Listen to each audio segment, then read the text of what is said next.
Nestojím o vaše omluvy, jdeme. Za 5 minut tady musí něco zařídit. No tak, pochodem, vchod a svižně.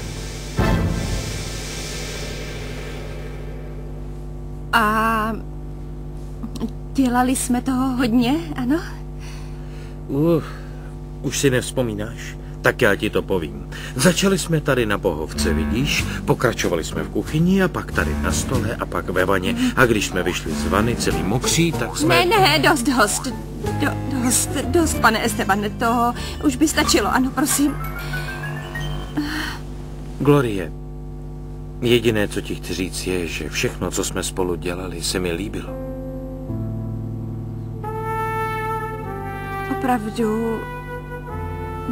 Opravdu se vám to líbilo? Ano a moc.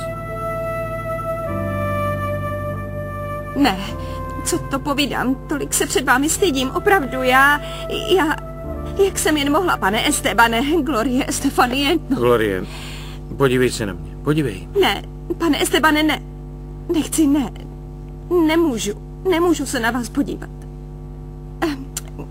Nikdo se o tom nesmí dozvědět, rozumíte? Nikdo. Nikdo se o tom nedoví. Jen lidé v kanceláři.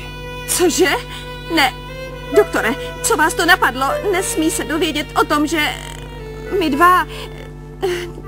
Ne, pane Estebane, to mi nemůžete udělat, ne, abyste jim o tom řekl. Ale dřív nebo později se to stejně dovědí.